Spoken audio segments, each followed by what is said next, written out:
What's going on, everybody? Almost Counts Collectibles here, and in this video we're going to be checking out my sealed collection of the Mystic Knights of Tir na Nog.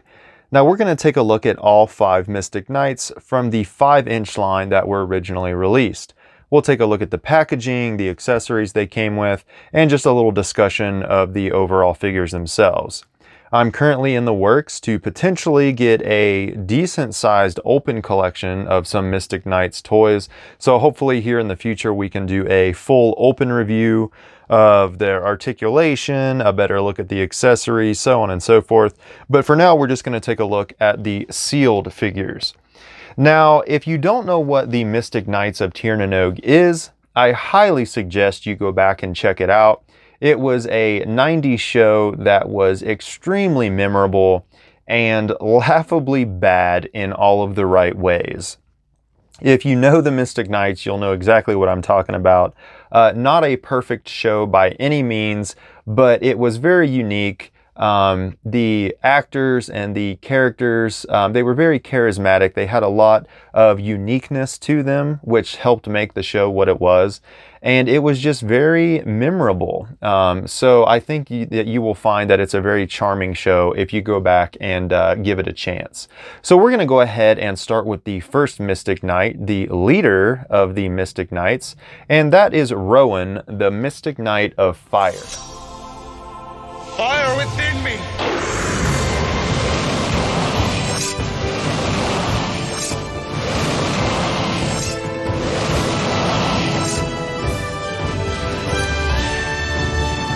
Now, Rowan here comes with a plethora of accessories, much like all of the other Mystic Knights figures.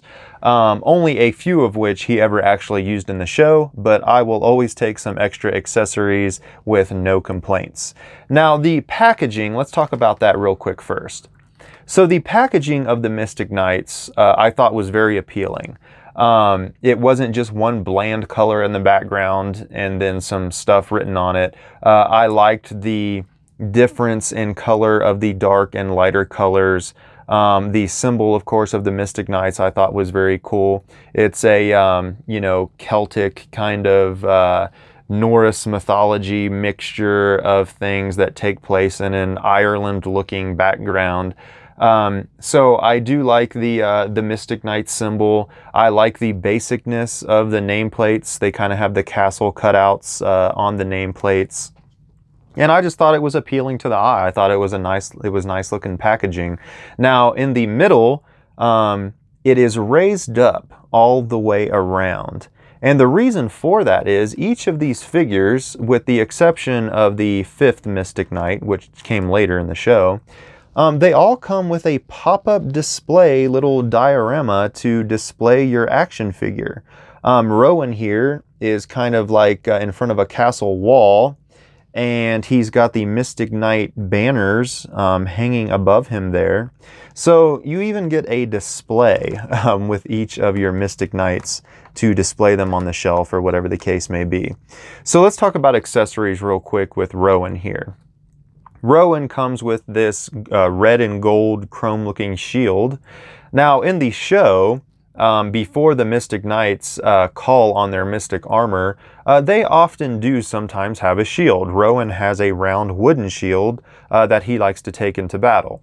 However, when the Mystic Knights call on their mystic armor, they never use shields, at least that I remember. So those shields were never actually used. Down here we also have this little 4-bladed, kind of a small handheld mace, I guess that you would closely associate that with. He comes with his red dragon dagger.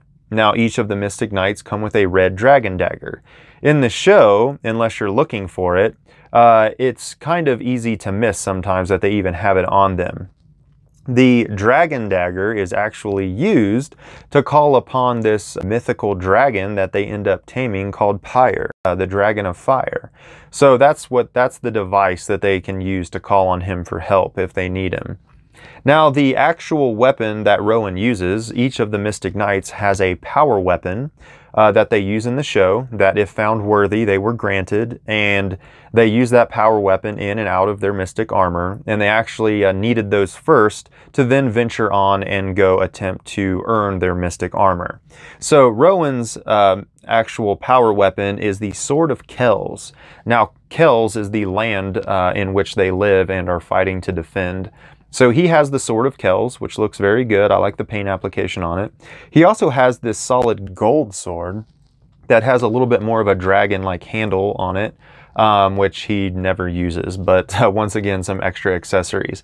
The overall armor and the paint application on the armor, I thought was good for a 5-inch figure line. It's at least good enough. It looks like the Mystic Knight of Fire.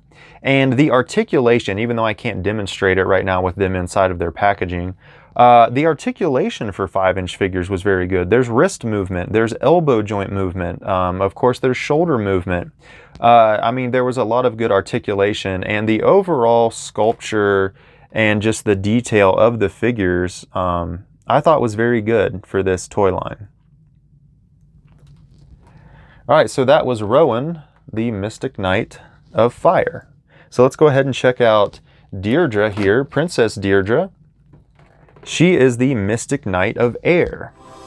The air above me!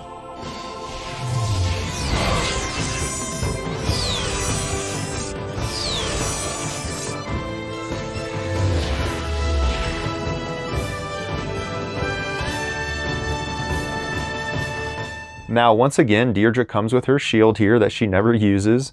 She comes with a pop-up display. You can see her standing there in front of what looks like her father's throne. She comes with her power weapon, which is the Whirlwind Crossbow. It's located right here. It's kind of blocked a little bit. She comes with a red dragon dagger. She comes with a jousting pole, almost, it looks like here. Never used that. And she also comes with, I can't tell if this is supposed to be like a tri-tipped arrow or a handheld tri-tipped dagger, or what really that's supposed to be, but once again, she never used it. Now, Deirdre here, in my opinion, was the most robbed when it came to looks. Her armor is this almost transparent, clear-looking, milky color. As you can see, I'll pull it a little bit closer here. Now, the picture of her on her display is actually what she should have looked like. Her armor is this very bright white color. It looks nothing like this. If I get her out of the package, I'm probably going to have to fix that because it just does not look very good in my opinion. But that is my only gripe and complaint with Deirdre here, was the color of her armor. If they would have fixed that, I think it would have made a big difference. But that is Deirdre here and her accessories. Now we'll take a look at the back of the packaging on the last figure. They're all the same. So we'll take a look at it and a couple of cool things that I liked about it on the back. Now each of the Mystic Knights also have their little emblem of their element right here on the side. So she has air, Rowan had fire, but that is Deirdre, the Mystic Knight of Air. All right, moving on. We have Ivar, the Mystic Knight of Water. The water around me!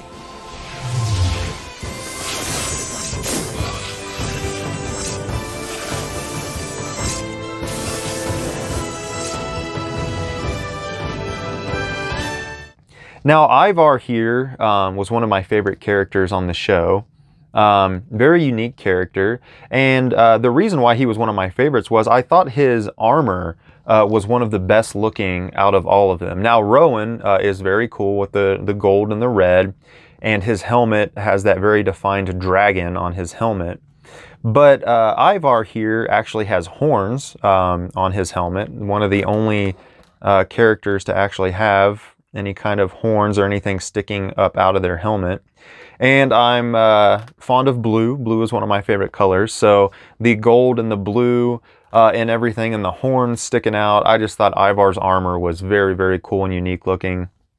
Now Ivar's power weapon, as you will see here in the background behind him, is the barbed trident. Once again, very, very cool power weapon, which is what makes him all the more unique in my opinion. But right here we have a blue shield that he never used. We have Ivar's backdrop here. So we've got some flames back there in the background. And looks like a door, possibly. We have some sort of gold fish looking, I think it's kind of like a knife. I don't really remember, but yeah, he never used it in the show. We have his red dragon dagger. Over here we have a larger kind of, water fish-like looking sword that he never used. But, extra accessories, and then that amazing looking barbed trident there in the background. But that is Ivar. A little interesting fact about Ivar is it is said that the actor that they originally were going to use and cast to play Ivar in the show was Caucasian. And this has been even further enforced by the fact that the 8-inch version of Ivar, now the 8-inch toy line, which we might get to in a different video, of a few of the male Mystic Knights actually had removable masks. Now, when you could take their masks and their helmet off, Ivar looks very Caucasian on the toy. The skin is extremely light, which also further enforces the fact that it is said that the original actor was going to be Caucasian. So I don't know if that actually is true, if that has anything to do with the toy, or if they just messed up on the toy and just simply made his skin way too light. Because, I mean, the character that plays Ivar in the show is clearly from a, either a Muslim or an African descent. He has dark skin. So the fact that that toy had extremely light skin was kind of odd, but people attribute that to the fact that they say the original actor was Caucasian, and that's potentially why that toy was like that, because it was created based off the original cast. But I don't know if that's true or not, but just a little interesting fact about Ivar, one of my favorite Mystic Knights.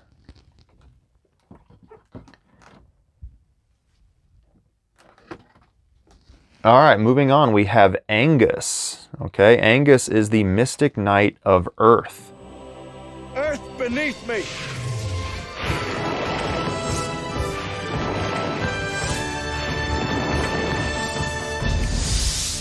Now, Angus here, once again, his overall figure, very similar to what he looks like in the show. I thought they did a good job. He has a shield, of course, which they didn't have. Let's go ahead and check out his little display and backdrop that he comes with. So it almost looks like Angus here is standing in a forge, kind of, which is probably one of the reasons why maybe that's what they were going for here. He has an extremely detailed and amazing looking hammer that he comes with. And at first glance, you would probably think that that is his actual power weapon from the show. Well, it's not. I mean, it even has like a dragon, a golden dragon wrapped around it. Very, very cool. His power weapon is actually the Terra Sling Mace. And you can't really see it right here. It's this chain. There's a ball on one end and a handle on the other, of course. But that is his power weapon. He has his red dragon dagger, of course. He has this kind of like slingshot, not really a slingshot, but a sling to throw rocks right there. He never used or had. And then that amazing looking forge hammer right there. So once again, a very, very cool toy line. Awesome accessories. Even the packaging looked great. I mean, this toy line was truly something special. Now, a lot of people I have seen over the years say that the reason that this show failed, it was canceled after one season, of course, they blame it on the toy line. They say the toy line is the reason that the show didn't survive and was canceled.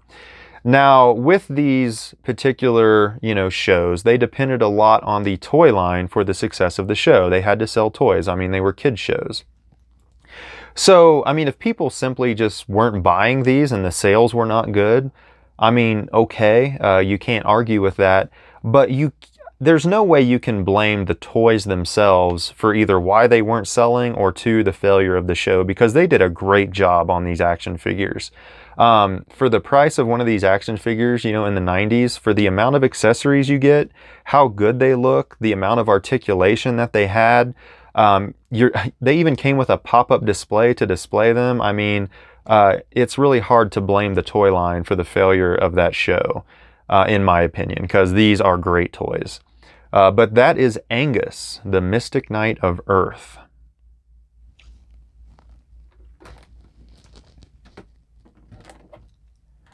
All right, last but certainly not least, we have the 5th Mystic Knight.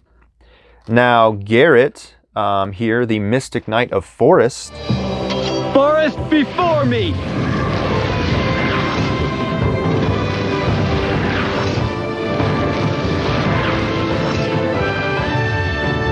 Actually debuted in episode 24, I believe it was, of Mystic Knights. Very cool and interesting character. Now, I really liked the fact that all of the Mystic Knights, you know, drew their power from kind of an element. And when they were talking about the 5th Mystic Knight in the show, I was like, well, what could his element be? We already have, you know, earth, wind, water, fire.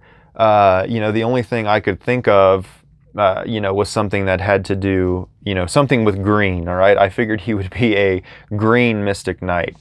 And then, you know, it was revealed that he was the Mystic Knight of Forest, which I thought was really cool. A perfect way to tie that in, you know, the living forest. I was kind of disappointed that he wasn't green.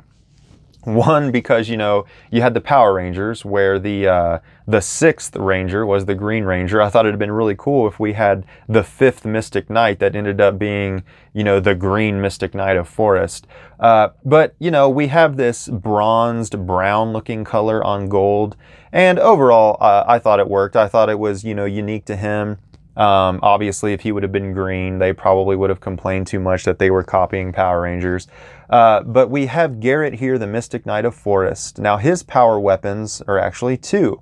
He has the twin timber axes. So when he wants, he has one axe in one hand, which is the smaller axe you see up here in the corner. He holds his hands together, and the other axe appears in his other hand, which is this slightly bigger axe right down here in the corner. Now, it's very similar looking. It is slightly larger, and the handle is just a little bit longer, and he actually has some guards around his hands, his knuckles. This larger axe right here, very cool detailed axe, but that is not one of the twin timber axes. Right here, we have his dragon dagger. We have this really cool looking mace that he doesn't use. And then once again, he comes with a shield as well. Now, the only difference in packaging is Garrett did not come with a pop-up display. Only the original 4 Mystic Knights. But now that we've seen all 5 Mystic Knights, let's go ahead and check out the back of the packaging here. And there is something really cool that I thought was one of the best that I'd ever seen on these. Now, on the actual back here, up in the corner, in this green area, we have the epic story. All right, so right up here, the epic story, and I'm going to read this epic story to you, okay? It is one of the best little backstory blurps that I have ever heard on a toy line. So here goes. The epic story. Join the Mystic Knights on their quest to bring peace to the land of Kells. Journey with them to the enchanted underworld of Tir Nanog, where the roguish little people may be friend or foe. Discover mystical armor and fantastic flying dragons. Evil lurks in every shadow, terrible ogres, mighty giants, and other fierce creatures sent by one even more powerful and sinister, Maeve, Queen of Tamra. Adventure, danger, and magic, the epic journey begins. Now, if that doesn't make you want to just go turn on the Mystic Knights and start watching it, I don't know what will. That is one of the best, just epic and grasping little epic story blurps I've ever heard. That makes me want to find out what the Mystic Knights are all about. So I thought they did a good job on that. Up here in the corner, of course, we have the original 4 Mystic Knights. Then we have the 5th Mystic Knight, Garrett, right here at the bottom. We have the with 4 of the villains in the 5-inch toy line. Now these are the 4 Sentinels. We'll get to them in a later video, but they basically battle them in the show more than once. They battle them constantly. But they first had to fight them because they were kind of the guardians of the area where their mystic armor was kept. Down here is a little display of some of the bigger toys. These are the ride-on toys for the figures. That's actually Pyre, the fire dragon, and then the evil dragon, which is the 3-headed Hydra dragon, Tyroon. And then over here we have some stuff that never really got used or appeared in the show. We have some battle bikes and battering ram vehicles and things of that nature. But once again, those did not appear. The dragons did and all of the other figures, but even the back, I mean, just jam-packed with figures. I thought it was a good layout. Love the epic story. There's just a lot to love about these Mystic Knights toy lines. And once again, that was Garrett, the Mystic Knight of Forest. So that was the 5 Mystic Knights from the 5-inch toy line that were released. Hopefully in the future we can check them out of the packaging. I will do the villains here in an upcoming video. And then hopefully Pyre the Dragon and the Drageen. We'll talk about that later, but there are some other figures and things that were released in this toy line that are really cool that we'll take a look at. Hopefully in package in my sealed collection that I have, and out of package. Hopefully I can acquire that soon. But I just wanted to share that with you guys and take a little trip down memory lane here. If you knew what the Mystic Knights were, that was all 5 of them sealed in their packages and what they looked like. So I'm gonna go ahead and wrap this video up. I will see you next video.